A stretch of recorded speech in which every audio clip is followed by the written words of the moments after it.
नमस्कार, वेलकम। बहुत स्वागत है आपका आश्रम यूट्यूब चैनल पर। हमारा विषय है आज का सूर्य भेदी भवन और चंद्र भेदी भवन। बहुत सारे लोगों के प्रश्न होते हैं कि कुछ इस पर बताया जाए। कौन सा भवन शुभ होता है, कौन सा अशुभ होता है। बहुत सारे कन्फ्यूजन है कि चंद्र भेदी क्या है, सूर्य भेदी क्या है, पूर्वमुखी है तो क्या ये सूर्य भेदी भवन है, या पश्चिम मुखी है तो क्या ये सूर्य भेदी भवन है, और चंद्र भेदी है अर्थात क्या ये उत्तर मुखी है। मैं सारी कन्फ्यूजन्स को आज दूर करूंगा और एक एक करके पॉइंट वाइज बताऊंगा। देखिए, चंद्र भेदी और सूर्य भेदी को समझने के लिए सबसे पहले आपको अपने घर का लंबाई चौड़ाई को देखना पड़ेगा कि घर का आपका जो ये लंबाई चौड़ाई का संतुलन है, क्या ये वास्तु के अनुरूप है या नहीं है। वास्तु के अनुरूप यदि ये संतुलन नहीं है तो चंद्र भेद का दोष या सूर्य भेद का दोष इसमें लगता है, या फिर चंद्र भेद का शुभ प्रभाव आपके ऊपर पड़ता है या सूर्य भेद का शुभ प्रभाव आपके ऊपर पड़ता है। ये घर के लंबाई चौड़ाई पर निर्भर करता है। तो सारी चीज़ों को हम अभी स्पष्ट करेंगे। तो मान लिया जाए ये आपका इस प्रकार से इतना बड़ा साइज का कैंपस हो सकता है। अब हम इस कैंपस में क्या देख पा रहे हैं, इसमें जब हम कैंपस में देखें तो ये देखिए, पूर्व है, पश्चिम है, उत्तर है, दक्षिण है। ये किसी भी मुख का हो सकता है। थोड़ी देर के लिए हम सोच लेते हैं कि ये घर पूर्वमुखी है। मान लिया जाए ये पूर्वमुखी है, यहाँ पर आपका डोर, ये आपका मेन गेट है इस स्थान पर। तो ये भवन क्या है, ये भवन सूर्य भेदी है या चंद्र भेदी। ये भवन सूर्य भेदी कहलाएगा, लेकिन कब कहलाएगा, इसमें लंबाई चौड़ाई के अनुपात देखिए। यहाँ से यहाँ तक यदि ये यहाँ पर से यहाँ पर 20 फीट हो, मैं मान लेता हूँ, और इसकी लंबाई 40 फीट से अधिक हो, अर्थात इसका एक रेशियो होता है कि 1:2। वास्तु का रूल कहता है कि 1:2 में यदि आपका भवन बना हुआ है तो आपका घर एक तरह से वास्तु में संतुलित अवस्था में रहता है। सर्वोत्तम है कि 1 और 1.5, अर्थात ये आपका 30 है, ये 45 है, तो वो बहुत अच्छा है। स्क्वायर से मिलता जुलता शेप है तो और भी अच्छा है। ये भवन सूर्य भेदी भवन में कब कन्वर्ट हो जाता है, हम इसकी बात, मैं थोड़ा सा पेज को पलटता हूँ तो मैं नया डायग्राम बनाता हूँ। ये देख लीजिए, मान लिया जाए कोई भवन इस प्रकार से है, ये देख लीजिए, ये है, ये इसकी लंबाई है, और मैं इसके एक लंबाई बना देता हूँ। ये देख लीजिए, सूर्य भेदी और चंद्र भेदी को डिफरेंस करने के लिए थोड़ी सी चीज़ों को आपको पकड़ना होगा। ये हो गया, मान लीजिए ये आपका प्लॉट है, तो आप देख पा रहे हैं कि प्लॉट की लंबाई अधिक है, चौड़ाई कम है। तो इसमें दिशा भी महत्वपूर्ण है। चलिए मैं इसमें दिशा भी मेंशन कर देता हूँ। ये पूर्व है, और ये दक्षिण है, और ये उत्तर है, और ये पश्चिम है। ये मैंने दिशा लिख दी।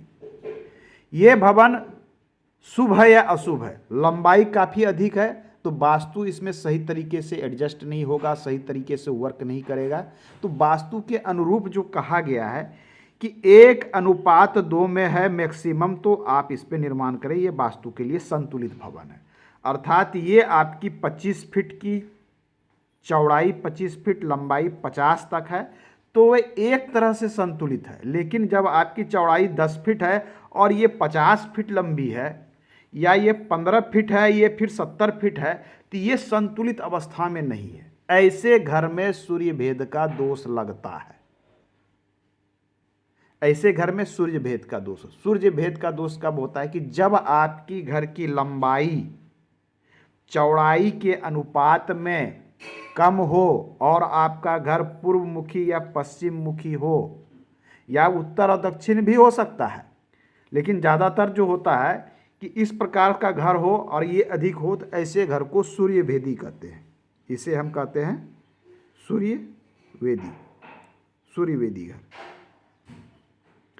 सूर्य यहाँ उदित हुआ, इसमें क्या होता है कि दिन भर में दक्षिण दिशा में इतना ज़्यादा आपका स्पेस होता है कि सूर्य के प्रभाव बहुत अधिक आपके घर के ऊपर पड़ते हैं। एक प्रकार से देख लें कि दिन में यहाँ सूर्य उदित होता है इस स्थान पर सुबह में, ये जब रोटेट करता है तो इतना दूर आते आते क्या होता है, सूर्य की जो है कैपेसिटी बहुत अधिक बढ़ जाती है, ये यहाँ से अपनी ऊर्जा को काफ़ी बढ़ा देता है। यहाँ पर आ गया तो और अधिक बढ़ जाता है। तो आपके घर पे इसकी जो प्रभाव है ऊर्जा बहुत अधिक पड़ती है। इस कारण सूर्यभेदी को लोग निगेटिव प्रभाव में मानेंगे। ये जो कि वैज्ञानिक गतिविधि, शास्त्र कहता है कि सूर्यभेदी भवन है तो पिता पुत्र के बीच में मतभेद होगा, अर्थात दोनों के बीच संतुलन की अवस्था नहीं होगी। पुत्र कुछ और कहेगा, पिता कुछ और कहेंगे, दोनों में आपस में एडजस्टमेंट सही नहीं होगा, अर्थात एक दूसरे से विरुद्ध वो कार्य करेंगे या आपस में सामंजस्य नहीं होगा, लड़ाई झगड़े होंगे पिता पुत्र में। इस प्रकार की चीज़ें ये घर उत्पन्न करता है। अब है ये तो वास्तु दोष हो गया, तो इसे हम संतुलित कैसे करें? इस दिशा में आपकी जितनी भी विंडो है दक्षिण में, शास्त्र में ये भी कहा गया है कि दक्षिण दिशा में यथासंभव आपको दरवाजे और खिड़कियों की संख्या कम रखनी चाहिए, आवश्यकता के अनुसार रखें, वेंटिलेशन भी आवश्यक है। तो खिड़की दरवाज़ों की संख्या देख लें, बहुत अधिक है तो उस पर जो बंद करने योग्य है, जिसका वर्क नहीं है उसको बंद करें, या बने हुए हैं तो उस पर मोटे मोटे पर्दे लगावें, उस पर मोटे मोटे पल्ले का प्रयोग करें, उसको क्लोज करें, तो सूर्यभेद के प्रभाव भी कम होंगे। इस दिशा में कुछ लोग कहेंगे कि आप पेड़ पौधे लगा दें, पेड़ पौधे लगा सकते हैं, परंतु कौन से पेड़ पौधे दक्षिण में शुभ होंगे ये देखना आवश्यक है। इस दिशा में दक्षिण और पूर्व के इस कॉर्नर वाले दिशा में अनार का पौधा अच्छा होता है, दक्षिण दिशा में गूलर का पौधा अच्छा होता है, दक्षिण दिशा में थोड़ा दूर में आपका इमली का भी पेड़ हो तो अच्छा माना जाता है। तो कुछ पौधे शुभ होते हैं, कुछ अशुभ होते हैं, वो दिशा के अनुसार भी वेरी करते हैं। यह देखकर आप पेड़ पौधे लगाएंगे और दूरी भी महत्वपूर्ण होती है। तो ये था सूर्यभेदी। सूर्यभेदी के हमने निगेटिव प्रभाव भी बता दिया, किस प्रकार से भवन सूर्यभेदी कहलाता है।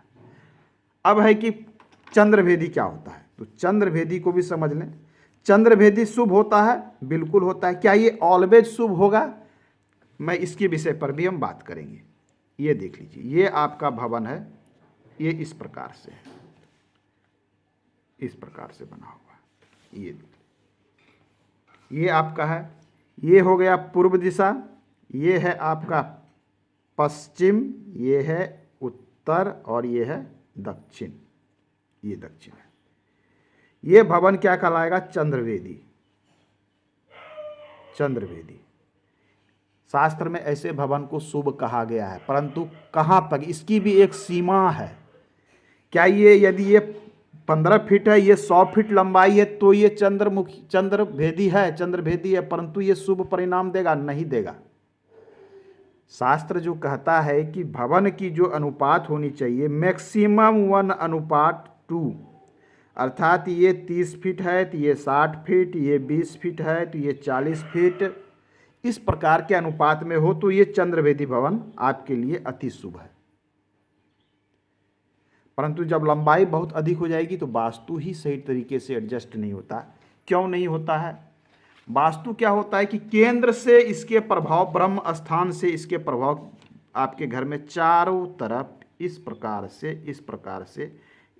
से फैलते हैं।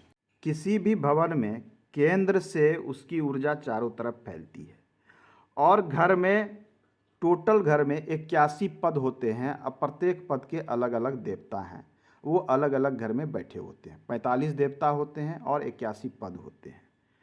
तो ऐसे घर में जब घर बहुत अधिक लंबाई में हो जाता है तो देवताओं के स्थान कट जाते हैं, जैसा कि आप देख पा रहे हैं। यदि आपका पूर्व, जैसे मान लिया जाए आपका कट रहा है, दक्षिण दिशा कट रहा है, तो रिलैक्सेशन एंड फेम का एरिया कट जाता है। अर्थात आपके जीवन से क्या होता है कि आपके जीवन में जो रिलैक्सेशन है, आराम है, जो मिलना चाहिए था आपके वर्क के अनुसार नेम, वो सारी चीज़ें वहाँ कमी हो जाती है।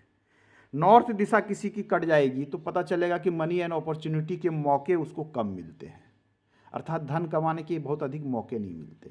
पूर्व दिशा ये कट रही है तो पता चलेगा कि समाज के साथ जो मिलन होना चाहिए, लोगों के साथ जो मिलकर वर्क, सोशल नेटवर्किंग का जो क्षेत्र है वो क्षेत्र आपका कम हो जाता है। तो इस प्रकार से इसमें कैलकुलेशन किया जाता है। इसलिए वास्तु में कहा गया है कि एक संतुलन में आपका घर हो, अर्थात वो 1:2 में हो। इसके अलावा यदि अनुपात अधिक हो जाता है तो वो संतुलित नहीं कहलाता है। तो इतना तो आपको समझ में आ गया होगा कि चंद्रभेदी क्या होता है और सूर्यभेदी क्या होता है। चंद्रभेदी को शास्त्र में अच्छा माना गया है, परंतु एक अनुपात तक ही क्योंकि ये भी शास्त्र ये भी कहता है कि 1:2 में होना चाहिए। उसी प्रकार से सूर्य वेदी है, उसी प्रकार से चंद्र वेदी। मिलते हैं अगले अंक में, पुनः बात करेंगे। धन्यवाद।